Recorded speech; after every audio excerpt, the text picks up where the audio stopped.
നമ്മുടെ CPI സംസ്ഥാന secretary Binoy Viswam വളരെ നല്ലൊരു മനുഷ്യനാണ്. നല്ല കാര്യപ്രാപ്തിയും കാര്യബോധവുമുള്ള ആളാണ്. നന്നായി വായിക്കും, ഒരു ബുദ്ധിജീവിയാണ്.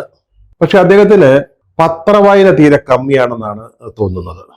നിയമസഭാ വാർത്തകള്, അതുപോലെ തന്നെ CPM-ന്റെ ജില്ലാ സമ്മേളനങ്ങളുമായി ബന്ധപ്പെട്ട് വരുന്ന വാർത്തകള്, ഇതൊന്നും അദ്ദേഹം കാര്യമായി ശ്രദ്ധിക്കുന്നില്ലേ എന്നൊരു സംശയം തോന്നുന്നു. അതായത് നിയമസഭയിൽ കഴിഞ്ഞ ദിവസം നമ്മുടെ മുഖ്യമന്ത്രി പിണറായി വിജയൻ യാതൊരു സംശയവുമില്ലാതെ പറഞ്ഞതാണ്, പാലക്കാട്ട് ബ്രുവറി സ്ഥാപിക്കുന്ന തീരുമാനവുമായി മുന്നോട്ട് പോകും. യാതൊരു കാരണവശാലും അതിൽ നിന്ന് പിന്മാറുന്ന പ്രശ്നമില്ല. ഇത് പറയുന്നത് പിണറായി വിജയനാണ്. പിണറായി വിജയൻ പറഞ്ഞാൽ പറഞ്ഞതാ. അതുപോലെ തന്നെയാണ് MP ഗോവിന്ദൻ പാലക്കാട് നടന്ന CPM-ന്റെ ജില്ലാ സമ്മേളനം ഉദ്ഘാടനം ചെയ്തുകൊണ്ട് ഏതാണ്ട് ഇതേ വാചകങ്ങൾ തന്നെയാണ് അദ്ദേഹം പറഞ്ഞത്. യാതൊരു കാരണവശാലും പാലക്കാട് ബ്രുവറീസ് സ്ഥാപിക്കുന്ന പരിപാടിയിൽ നിന്ന് പിന്നാക്കം പോവില്ല. ഇതൊക്കെ പത്രങ്ങളിൽ വളരെ പ്രാധാന്യത്തോടെ വരികയും ചെയ്തു. ഇതിനൊക്കെ ശേഷമാണ് പാലക്കാട്ടെ ബ്രുവറീസിനെതിരായിട്ട് ശക്തമായ നിലപാടുമായി CPI-യും CPI-യുടെ സംസ്ഥാന സെക്രട്ടറി ബിനോയ് വിശ്വവും ഇപ്പോൾ രംഗത്ത് വന്നിരിക്കുന്നത്. അതുകൊണ്ടാണ് എനിക്കൊരു സംശയം തോന്നിയത്, ബിനോയ് വിശ്വം പത്രങ്ങളൊന്നും വേണ്ടതുപോലെ വായിക്കുന്നില്ലേ എന്ന്. എന്തായാലും എലപ്പുള്ളിയിൽ സ്ഥാപിക്കാൻ പോകുന്ന ഈ മദ്യനിർമ്മാണശാലയ്ക്കെതിരെ CPI വളരെ ധീരമായ നിലപാടാണ് എടുത്തിരിക്കുന്നത് എന്ന് പറയാതെ വയ്യ. കാരണം ഇത് നിയമസഭയിൽ ഇതുമായി മുന്നോട്ട് പോകുമെന്ന് ആര് വിചാരിച്ചാലും അതിനെ തടയാൻ പറ്റില്ലെന്ന് പറഞ്ഞത് മറ്റാരുമല്ല, സാക്ഷാൽ പിണറായി വിജയനാ. നമ്മളൊക്കെ അദ്ദേഹത്തെ ഒരു ഇരട്ടച്ചങ്കൻ എന്നാണ് വാഴ്ത്തിപ്പാടുന്നത്. അദ്ദേഹം പറഞ്ഞിരിക്കുന്നു. അതിനോടൊപ്പം തന്നെ അതിന് പിന്തുണയുമായി നമ്മുടെ MP ഗോവിന്ദൻ സഖാവ് പാർട്ടി സമ്മേളനത്തിൽ, അതും പാലക്കാട് തന്നെ, അതായത് പാലക്കാടാണ് ഇതിന്റെ തിക്തഫലങ്ങൾ അനുഭവിക്കാൻ പോകുന്നത് ഈ ബ്രുവറീസ് വന്നാൽ. ആ ജില്ലയിലെ പാർട്ടി സമ്മേളനത്തിൽ തന്നെ MP ഗോവിന്ദൻ മാഷ് അദ്ദേഹത്തിന് എല്ലാ പിന്തുണയും പറഞ്ഞിരിക്കുകയാണ്, പ്രഖ്യാപിച്ചിരിക്കുകയാണ്. ഒരു കാരണവശാലും ഈ പദ്ധതിയിൽ നിന്ന് പിന്മാറുന്ന പ്രശ്നമില്ല. ആ സാഹചര്യത്തിൽ ഇത് വേണ്ട, ഇതിവിടെ സ്ഥാപിക്കാൻ പാടില്ല, അതിനെതിരെ ഞങ്ങൾ ശക്തമായ നിലപാടെടുക്കും, അടുത്ത ഇടതുപക്ഷ മുന്നണി യോഗത്തിൽ ഇത് ഉന്നയിക്കും എന്ന് പറഞ്ഞുകൊണ്ട് മുന്നോട്ട് വരാൻ അപാരമായ ധൈര്യം തന്നെ വേണം. അതാണ് ഇപ്പോൾ CPI-യും ബിനോയ് വിശ്വവും പ്രകടിപ്പിച്ചിരിക്കുന്നത്. ഒരു ഫാക്ടറി അല്ലെങ്കിൽ ഒരു പുതിയ വ്യവസായശാല സ്ഥാപിക്കുന്നതിനെതിരെ അല്ല CPI ഇപ്പോൾ ഈ നിലപാടെടുത്തിരിക്കുന്നത്.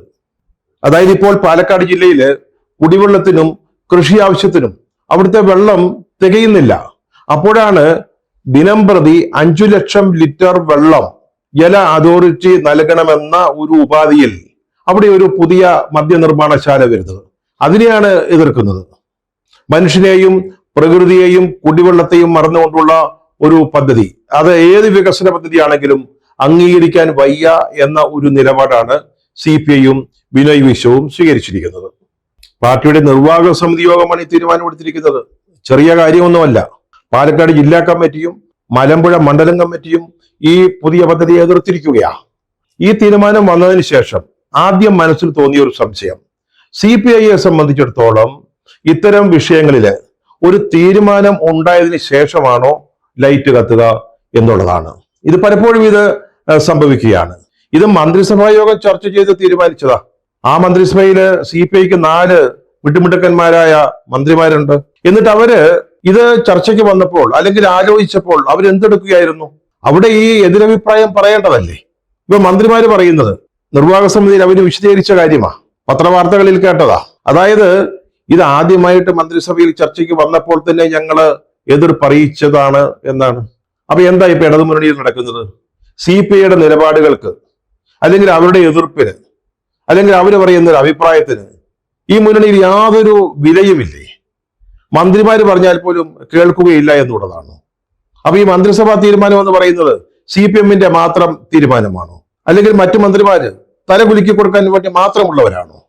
ഈ തീരുമാനം മന്ത്രിമാര് പാർട്ടിയെ അറിയിച്ചോ? പാർട്ടി സെക്രട്ടറിയെ ബോധിപ്പിച്ചോ? എങ്കിൽ എന്തുകൊണ്ടാണ് ഈ തീരുമാനം ഉണ്ടായ ഉടനെ തന്നെ നിയമസഭയിൽ അത് ചർച്ചയാവുന്നു, ആരോപണമാകുന്നു, അതിന് മുഖ്യമന്ത്രി മറുപടി പറയുന്നു? അതിനു മുമ്പ് എന്തുകൊണ്ട് പാർട്ടി സെക്രട്ടറി ഇതിനെതിരായിട്ട് ശക്തമായ ഒരു നിലപാടെടുത്തില്ല? ഇടതുമുന്നണിക്കൊരു ഏകോപന സമിതി ഉണ്ട് എന്നാണ് വയ്പ്. ഇത്തരത്തിലുള്ള നയപരമായ കാര്യങ്ങൾ അവിടെ ചർച്ച ചെയ്യണം.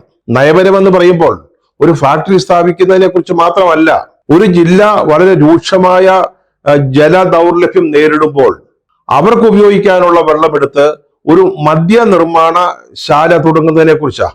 അത്തരത്തിലൊരു ചർച്ചയും ആലോചനയും ഉണ്ടാകുമ്പോൾ അത് ഇടതുമുന്നണിയുടെ ഏകോപന സമിതി യോഗത്തിൽ വെക്കേണ്ടതല്ലേ? അവിടെ അത് ചർച്ച ചെയ്യേണ്ടതല്ലേ? അവിടെ തീരുമാനിച്ചിട്ട് വേണ്ടേ അത് മന്ത്രിസഭ ചർച്ച ചെയ്യുന്ന ഒരു നോട്ടാക്കി അവിടെ അവതരിപ്പിക്കാനും അത് ചർച്ച ചെയ്യാനും? എന്തേ അതുണ്ടായില്ല? ഇത് CPM-ന്റെ ഏകകക്ഷി ഭരണമാണോ? അങ്ങനെയാണോ മറ്റ് ഘടകകക്ഷികളും സമ്മതിച്ചു കൊടുത്തിരിക്കുന്നത്? അല്ലെങ്കിൽ ഇങ്ങനെ സംഭവിക്കുമോ? പ്രതിപക്ഷ നേതാവ് VD സതീശനാണ് ഈ വിഷയം ആദ്യമായിട്ട് പൊതുസമൂഹത്തിന് മുമ്പിൽ കൊണ്ടുവന്നത്. പിന്നീട് രമേശ് ചെന്നിത്തല എഴുതി കൊടുത്ത ഒരു ആരോപണമായി നിയമസഭയിൽ ഉന്നയിച്ചു. ഗവർണറുടെ നയപ്രഖ്യാപന പ്രസംഗത്തിന് നന്ദി രേഖപ്പെടുത്തിക്കൊണ്ടുള്ള പ്രമേയത്തിന്മേൽ നടന്ന ചർച്ചയിലാണ് രമേശ് ഇക്കാര്യം ഉന്നയിച്ചത്. ഇതൊരു വലിയ അഴിമതിയാണെന്ന് അദ്ദേഹം പറഞ്ഞു.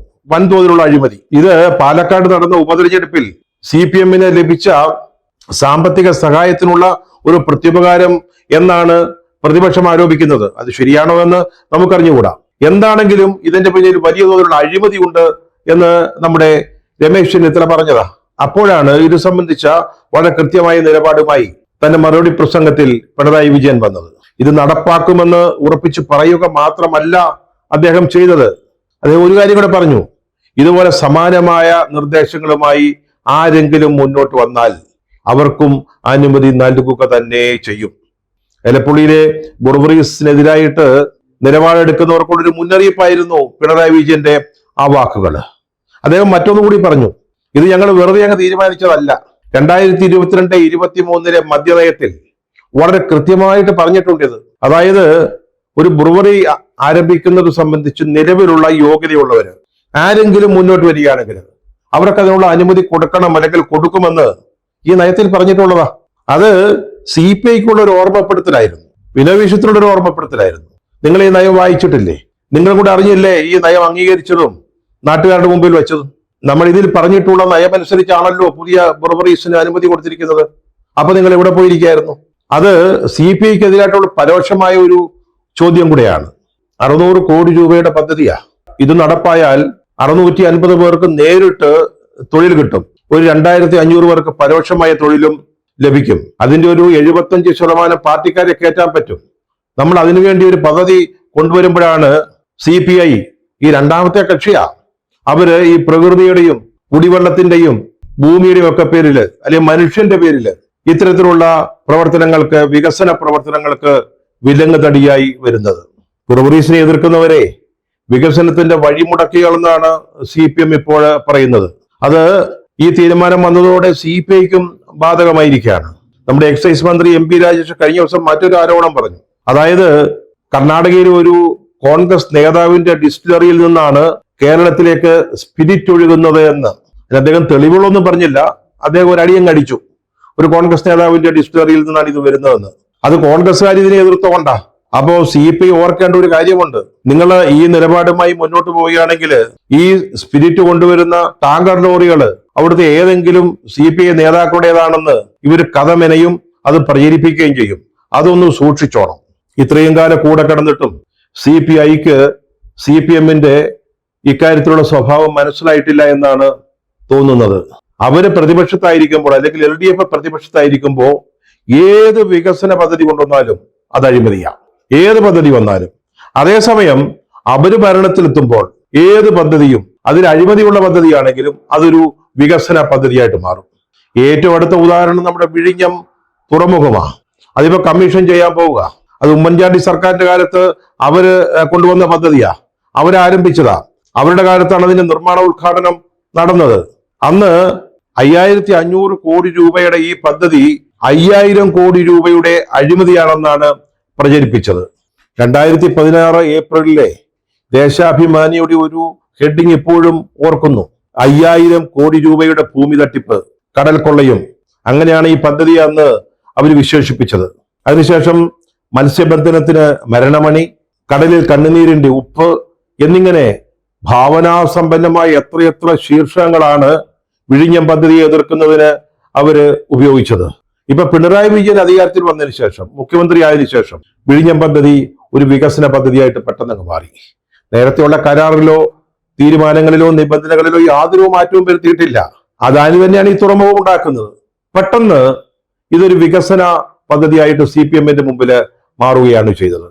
അദാനി ആവട്ടെ കാറൽ മാർക്സിനേക്കാൾ CPM-ന് പ്രിയങ്കരനായി മാറുകയും ചെയ്തു.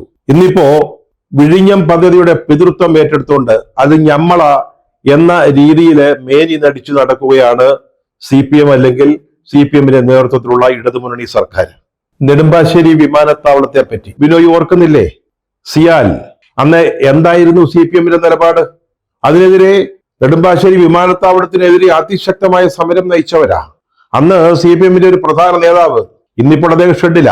അദ്ദേഹം പറഞ്ഞ ഒരു വളരെ പ്രസിദ്ധമായ ഒരു വാചകമുണ്ട്: എന്റെ ശവശരീരത്തിന് മേൽ മാത്രമേ നെടുമ്പാശ്ശേരിയിൽ ഒരു വിമാനം വന്നിറങ്ങുകയുള്ളൂ എന്നാണ് അദ്ദേഹം പറഞ്ഞത്. പിന്നീട് ഏറെ താമസിച്ചില്ല അദ്ദേഹം ഈ നെടുമ്പാശ്ശേരി വിമാനത്താവളത്തിന്റെ ഡയറക്ടർ ബോർഡ് അംഗമായിട്ട് ചുമതലയേറ്റു. അദ്ദേഹം ആ വിമാനത്താവളം വഴി പലതവണ ഡൽഹിയിലേക്കും കൽക്കത്തയിലേക്കും ഒക്കെ യാത്ര ചെയ്തു. ഈ കണ്ണൂർ വിമാനത്താവളത്തിന്റെ കഥയും ഇത് തന്നെയാ.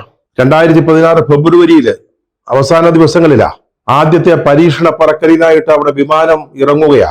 വിമാനത്താവളത്തിന്റെ നിർമ്മാണം ഏതാണ്ട് പൂർത്തിയായി. അത്യാവശ്യം ചില മിനുക്കുപണികൾ മാത്രം മതി. അപ്പോൾ പരീക്ഷണ പറക്കലിന് ഒരു വിമാനം വരുന്നു.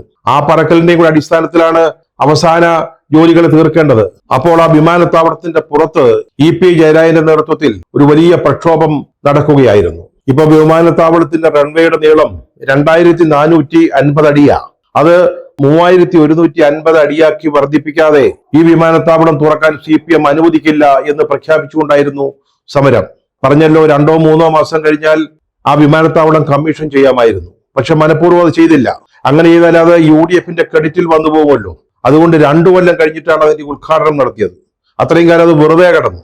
അത് ഉദ്ഘാടനം ചെയ്യുമ്പോഴും അവിടുത്തെ റൺവേയുടെ നീളം 2450 അടി മാത്രമായിരുന്നു. ഇതാണ് CPM-ന്റെ വികസന നയം. അത് വിനയ് വിശ്വം നന്നായിട്ട് മനസ്സിലാക്കിയിട്ടുണ്ടാവും എന്ന് കരുതുകയാ.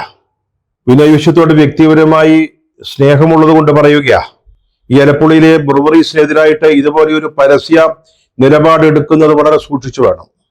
ഇത് നടപ്പാക്കാൻ പിണറായി വിജയനും MV ഗോവിന്ദനും അതായത് CPM തീരുമാനിച്ചിരിക്കുക. അത്തരത്തിലൊരു പദ്ധതിക്കെതിരെ രംഗത്തിറങ്ങുമ്പോൾ രണ്ടാമതൊന്ന് ആലോചിക്കണം. വലിയ പ്രക്ഷോഭങ്ങൾ നടത്തേണ്ടി വരും ഇത് വേണ്ടാന്ന് വെപ്പിക്കണമെങ്കിൽ. കഴിഞ്ഞ സർക്കാരിന്റെ കാലത്ത് മന്ത്രിസഭാ യോഗം ബോയ്ക്കോട്ട് ചെയ്തിട്ടുള്ള പാരമ്പര്യം നിങ്ങൾക്കുണ്ട്. അതിനൊക്കെ ഇപ്പോൾ നിങ്ങൾക്ക് കഴിയുമോ അറിഞ്ഞുകൂടാ. ഏതായാലും ഈ ബ്രൂവറീസിനെതിരായിട്ട് ധീരമായി രംഗത്ത് നിൽക്കാനാണ് ആഗ്രഹിക്കുന്നതെങ്കിൽ നല്ലപോലെ ഗ്രഹപാഠം ചെയ്യണം. അല്ലെങ്കിൽ ഇരുമ്പാണിമേൽ തൊഴിക്കുന്നത് പോലെയായി പോകും. അതുകൊണ്ട് സൂക്ഷിക്കണം. അധികാരമുണ്ടെങ്കിലേ രാജ്യവും ശക്തിയും മഹത്വവും ഒക്കെ നമുക്കും ലഭിക്കുകയുള്ളൂ. പാലക്കാട്ടെ ജനങ്ങൾക്ക് കുടിവെള്ളം കിട്ടുകയോ കിട്ടാതിരിക്കുകയോ ചെയ്യട്ടെ. നമ്മൾ നമ്മുടെ പാർട്ടിയുടെ ഭാവി കൂടെ നോക്കണം. എന്നിട്ടേ തീരുമാനങ്ങൾ എടുക്കാവൂ എന്ന് വളരെ വിനയപൂർവ്വം ഒരു സുഹൃത്തിനെ ഓർമ്മിപ്പിക്കുകയാണ്.